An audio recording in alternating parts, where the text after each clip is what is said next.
Hello, longboarding mom. Today I am going to be a rebel and I am making red beans and rice and I'm gonna can it. That's why I said I'm gonna be a rebel. I'm rebel canning today. We have always bought the Zatarain's red beans and rice and stuff, and you know me, I'm looking at all the ingredients and stuff, and some of this stuff I can't even pronounce. I have no clue what it is. I'm not going to try to read them off because I can't read them without a flashlight. I have lighting, I have this, I have that, but it's still written in like a gold color against white and stuff. And gosh, the older you get, the worse your eyes are. But this is something that my son and my husband really, really like. This is the last box that I have. And I tried making, canning it almost a year ago. 6/27/24 is when I canned this red beans and rice. And as you can see, it's red beans and rice. I did white rice. I couldn't find and I can't find my recipe because it was like a long grain something rice. This tastes just like the Zatarain's red beans and rice, but the rice is mushy, because you have to water bath. When I say rebel canning, I water bath everything, and it takes 3 hours to do it. So it made the rice really mushy. So we've eaten this and we'll continue to eat it, but I wanted to make some new red beans and rice and maybe kind of mix that one in with it, hopefully, so that we can eat it. But I found this rice at Winco in the bulk food section. Winco has the best bulk food section because it's gigantic. You can get almost anything, and they have all kinds of different rices. And so I was looking at this, and I'm not sure if my son's gonna really like it because it's wild grains and it's a hearty mixture. There's, I don't know, like some black ones and some white. I don't know if you could see it very well on camera and stuff, but it takes 45 minutes to cook this rice. So I'm hoping that it won't get too mushy in with the beans and stuff. So I have already sterilized my jars back there. I am just waiting for them to cool because all of my ingredients are cold. So we are basically cold starting it. So we are gonna, chicken broth's cold, my tomato juice is cold, the beans are cold, everything's cold.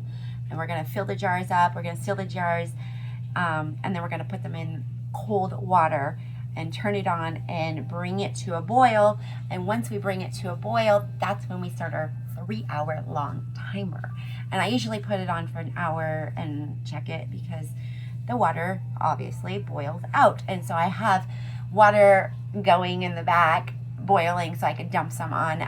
The first time is an hour. After that, you need to check it like every half hour, make sure that water, I don't know, and I don't know if I do it right, okay? I always make sure the water line is above the jars and stuff, but at the end and everything, I just kind of, I make sure it's above, but I just kind of let it go because you're just going to let it cool and pull the jars out anyway, and hopefully they seal. So far, all of my jars have sealed. Everything tastes yummy and smells good when I open it up. I mean, I can grab, it's been a year, and you can pull on it and everything. So this one is not sealed. But anyway, we are going to wait until those are completely cool, which they are almost cooled because I don't want to put cold liquid in them and break my jars. So we are come back in just a couple minutes and start filling these. I got my recipe book out. This is my You Can Do Amazing Things book. I've been writing all of my canning recipes in here. I've got it open to my red beans and rice. And like I said, I used Clemento juice the first time, and because I couldn't find tomato juice at my local store.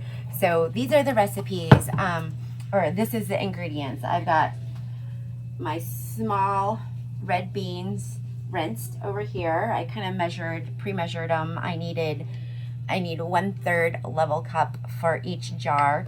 And so I pre-measured them and rinsed them off and stuff. We are going to do a 1/3 cup of small red beans, your rice. All my seasonings are out. I've got garlic powder. I don't have any onion powder, but I got granulated onion, cumin, oregano, my black pepper I haven't pulled out yet. The liquids you need: low sodium chicken broth and low sodium, this isn't low sodium, tomato juice. And I say low sodium because you don't need a lot of salt in your life, but everything has salt. So let's get to this. It's not that hard to do. It's just waiting the 3 hours for the jars to be finished, and then you want to try them, right? My jars are cool. We are going to start with the beans. These are my red beans. I need 1/3 of a cup in each jar, leveled off. You don't want a heaping because these are not cooked and they will expand in the jars. And I really don't need this for the dry stuff, but the wet stuff in the seasoning so it doesn't get all over the jars. That little funnel works great.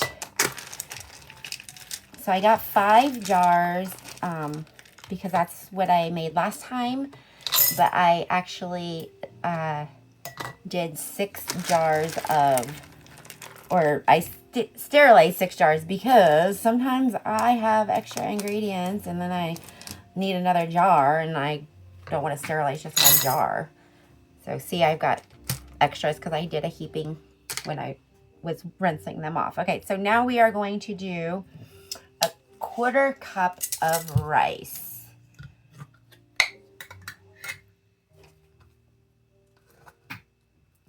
It's really, really full. When I bought this, I did not know how much to buy. I just bought some and then I filled this jar completely. 1/4 cup of rice. I'm excited. This is hearty rice. And I'm kind of leveling it off.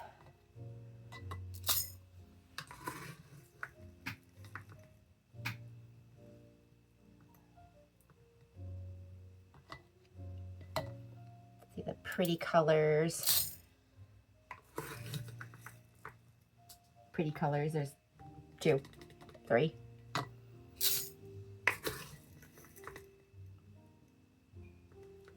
I was never a huge fan of red beans and rice. I don't know if it was the spiciness of it. And I like spice, but I don't know. It was weird. So I've got all my spoons. I need 1/8 of a teaspoon, and I hardly ever need 1/8 of a teaspoon. So I'm glad I found it. We're going to do a 1/2 teaspoon of my granulated onion. My onion powder. I know why I don't have onion powder here, because in Oregon we have so much moisture and it doesn't help my canning and stuff, and it always clumps up, so I just throw it away. But the granulated stuff does not clump up like the powder does. Maybe I should just buy smaller containers like my garlic. So 1/2 teaspoon in each. And then we are going to do a 1/2 teaspoon of the garlic powder.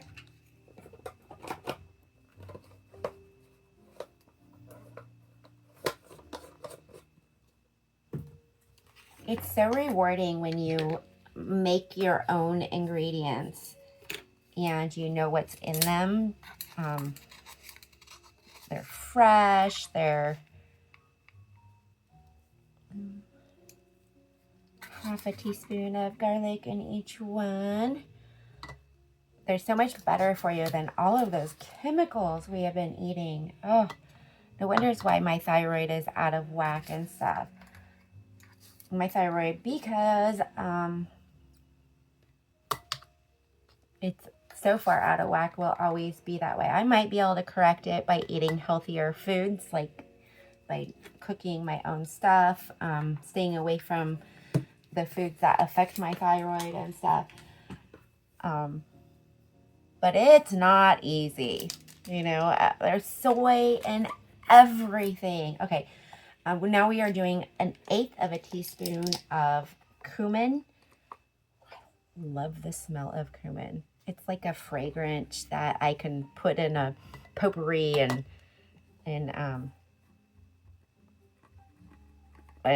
just, you know, like the incense and stuff. I can do a potpourri with cumin. So good. Smells so good. I think I'm weird. I've got weird smells I like WD-40 and I don't know what else. Can't think of it at the top of the head, but that's one of them, WD-40. Oregano, and I think it was supposed to be a powdered oregano, but I couldn't find powdered oregano, and I can't grind this stuff up. I don't know why. But 1/8 of a teaspoon in each one.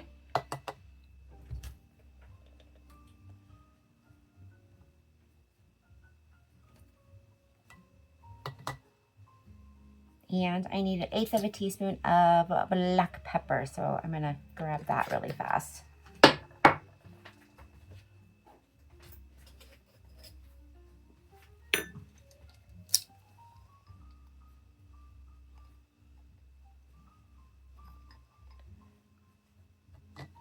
And we are going to mix all of our liquids together. I forgot to do that. I've got a pitcher over here that's big enough to hold it all together because we want to mix it all together because we're just going to fill these jars up with liquid.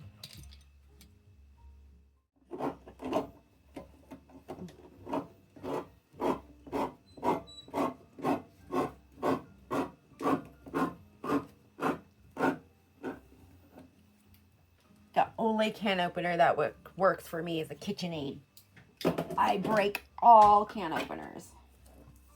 So I've cleaned off. Oops. Oh, me and my messies. My messies. Okay, so mix that in. We're gonna dump it says 2 cans of chicken broth.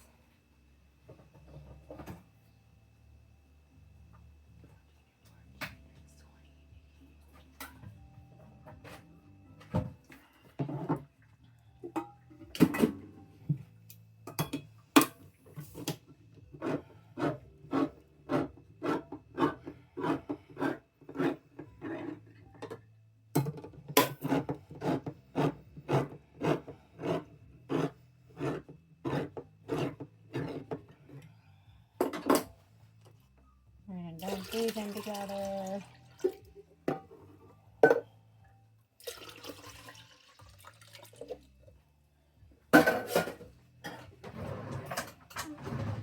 Mix it around really good.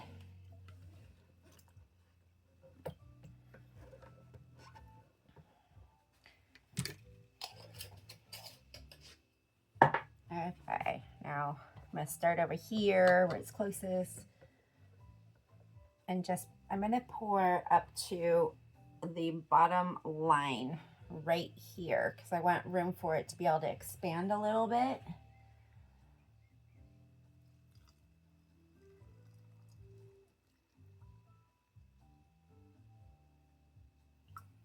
And I'm going to take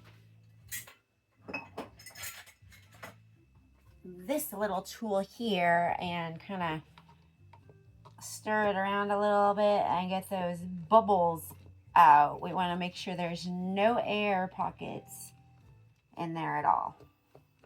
Then we're going to carefully transfer it to the next one.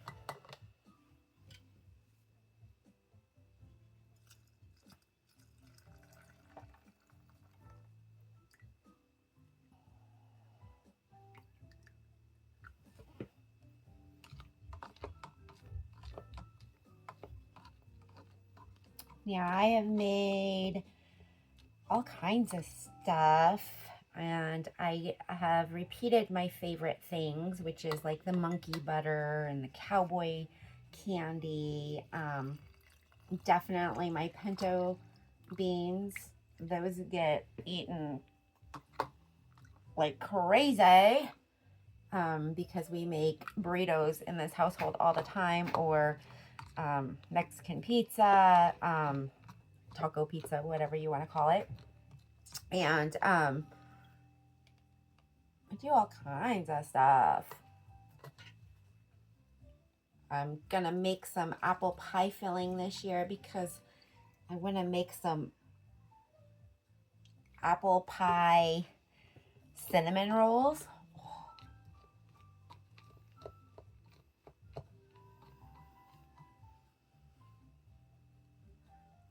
It's got a bubble in the middle. It's so funny. Pop. Okay. I could probably make a couple more of these.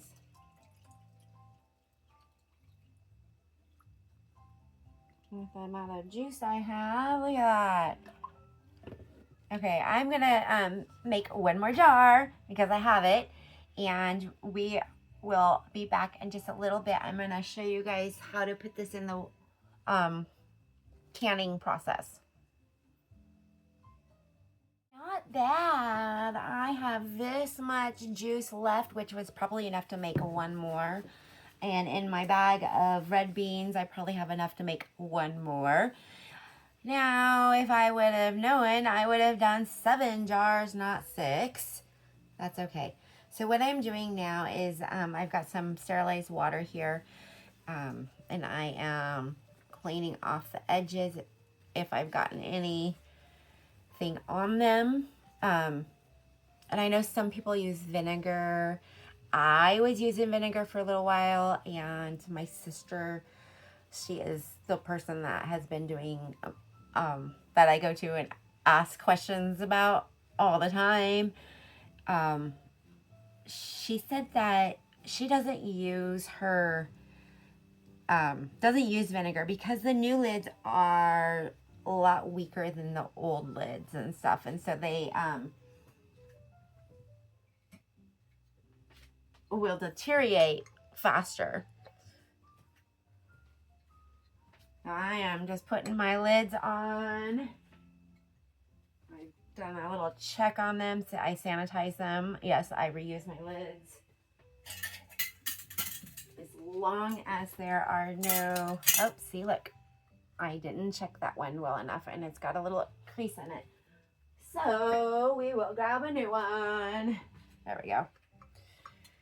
But yes, there's no rust. There's no little dings in it like I just found on that one. That's what I do. I throw in extras because sometimes, I'm telling you, my eyes are getting so bad. And shh, don't tell my husband because I don't want to go buy new glasses.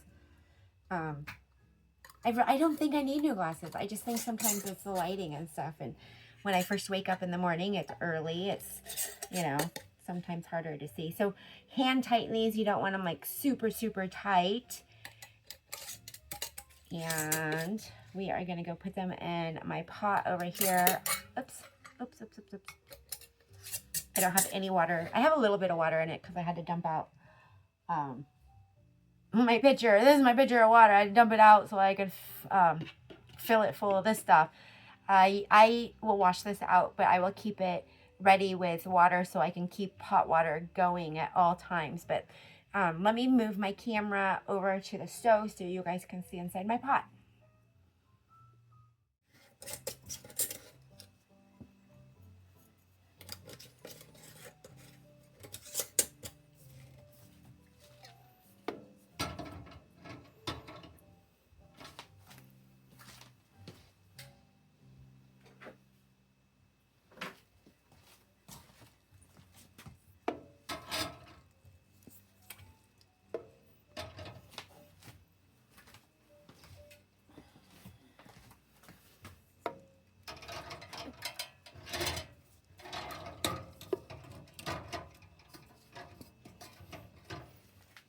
I've got all my jars in.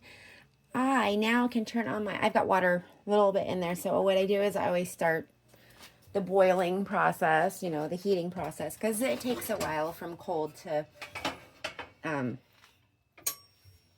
cold to boil. And this is my husband's teapot. So I just keep that going like in an hour. Once it starts boiling, you will set your timer for 1 hour. So you gotta wait till it starts boiling. But you'll set it for 1 hour, and then you'll check it.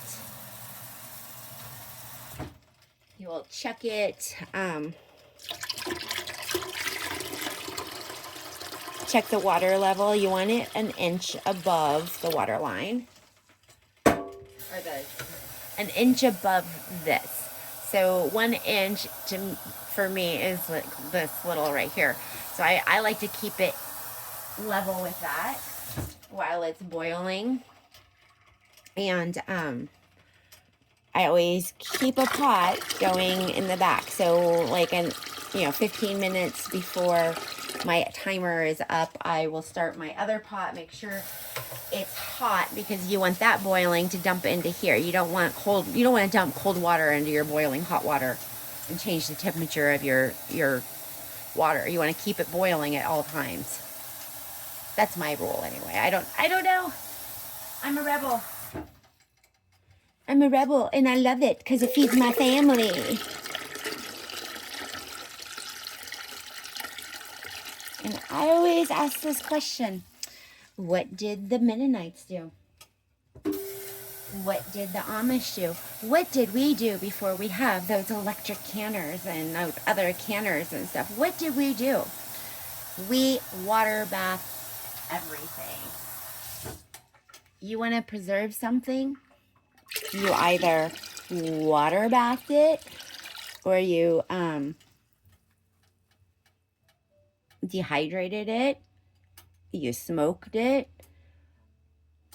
They didn't have freezers back then. They didn't have gigantic freezers or ice.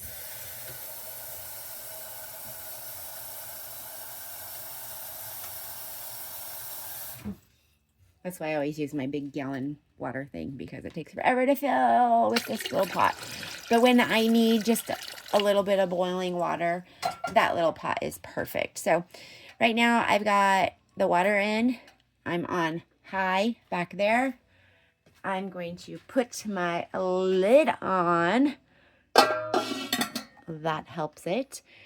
And we'll bring you back in about, oh gosh, maybe 20 minutes. It takes a while for that bunch of water to come up to a boil. So when it does come up to a boil, that's when we set our timer. But we'll be back in a little bit. I'll show you guys all that. Let's peek inside. Always open away. See how that's same? It's getting ready to boil. I'm going to turn on my fan on high, my Dollar Tree fan on low, because once that starts steaming, I want it to go into the fan. I've got my seasonings covered up there because I don't want any moisture getting into that. So we will be starting the timer for 1 hour in about, I'm going to say about 5 minutes. We want that really boiling. So about 5 more minutes, we will start that timer for 1 hour. It is 8:50.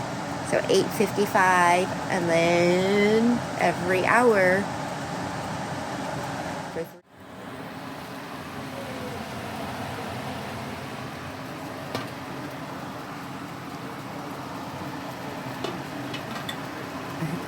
My hands are full, but I'm going to add that water to this here. And I'm also making breakfast, sausage, gravy, and biscuits, homemade biscuits. Ooh, yum. So it's only been 45 minutes, but I wanted to get that boiling. So here in about 5 minutes, I'll add that to this, and we'll continue for another, I'll check it in another half hour. Because sometimes, like I said, it will boil faster once that, the first hour is up. It'll boil faster and you'll lose your water faster, so you'll want to add more water to it. So 1 hour done. I have 5 minutes left for the first hour and a half after adding the first pot of boiling water. I've got another pot of boiling water right now. I have a new stove, and it's called a hot point stove. And my issue is that once this gets hot and boiling, I've got to keep an eye on it because it might shut off on me. I will show you guys in a second. I'm going to turn this off and start the timer again. But I'm going to add this hot water to this pot here. Carefully add it because you don't want to knock your jars over. So don't pour it like right on top of a jar. And I don't add the whole pot. I just add it back to the level I need. But the problem is that I've got these, and I'm not going to touch that burner. That burner right there. See the middle? It's got a dingy, dingy, dingy, dingy. And it, when it gets too hot, it shuts your burner off. You can't be cooking something, and in the middle of cooking it, it just shuts off on you. And I'm not sure if it like turns back on again or what, but I have looked these up, and I'm not the only one that's having this issue and stuff. And I do not like overly cook my stuff, but I do need it on high to boil. So this is weird. It's supposed to stop from like oil splatters and fire starting and stuff like that. But that little ring right there, and it sounds like you're in a kitchen. Ding ding, your food is ready.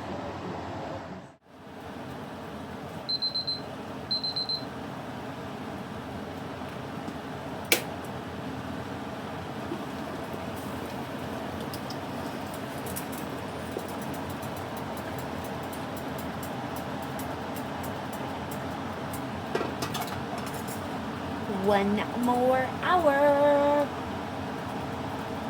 I got two timers going. One for 1 hour, one for 30 minutes. So I can check my water again in 30 minutes. But this is my last hour, so I might just dump in just a little bit more water. I might just let it go, depending on how much water is in there. That's why you got to keep an eye on your pot. Don't leave the kitchen. I made breakfast, I did dishes, I did all kinds of things while I was doing this. So for 3 hours, you're kind of stuck in the kitchen, but you can always clean or do other things while you're doing it.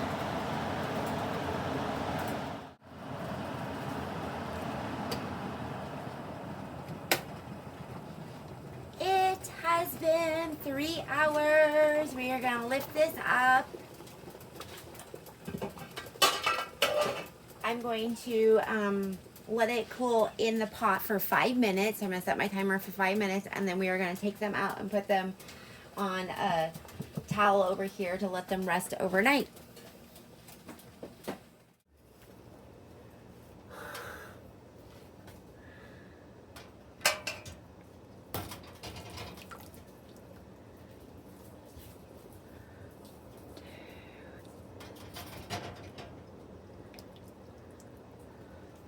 Three.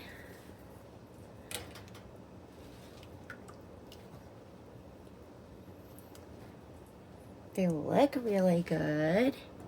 Might have to try them tonight. One of them with our ribs.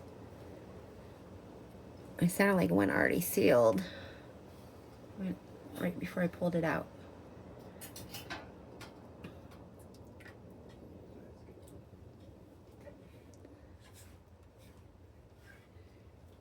Okay, we got 6 jars here.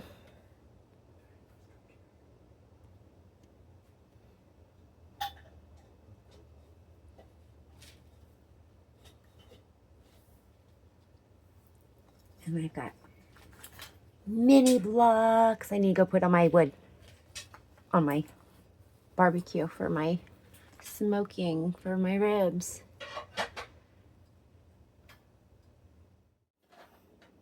There's my ribs, my rock project. I'm playing with rock still.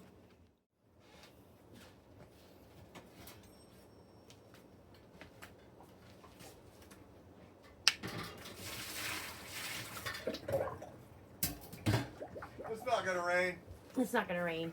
So I had 1, 2, 3, I think 4 already sealed.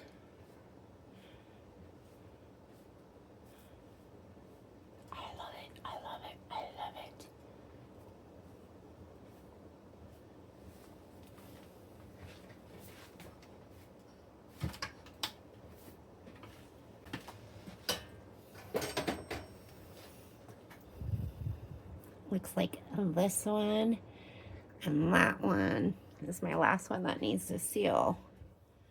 Once they're all sealed, and you want to wait 24 hours, clean them off because, you know, they got little stuff on them. Sometimes like seasoning will leak out just a little bit, will seep out. So you want to make sure it's all clean. You want to take your rings off, make sure they're sealed, you know, pick them up and stuff. But you want to wait 24 hours or more before you do that. But I'm telling you, I might have to try one tonight with my ribs.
I got one left.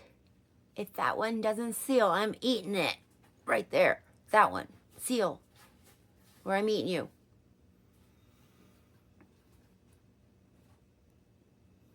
Yum. It has been only a few hours. I can't get it open.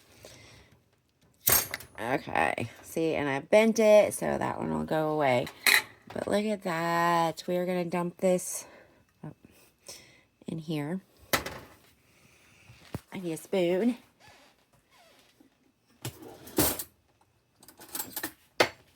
I didn't grab my stand, so I'm trying to do this one-handed, you guys.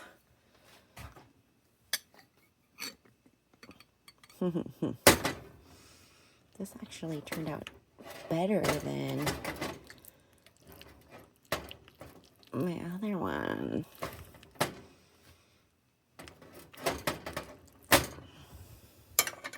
I don't know. It looks kind of mushy. Whoops.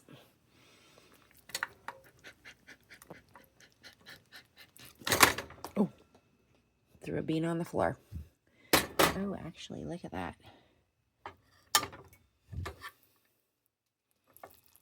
That looks kind of good.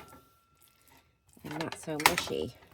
Kind of mushy, but not as bad as the other stuff. So we're going to turn it up on medium-high heat and cook this.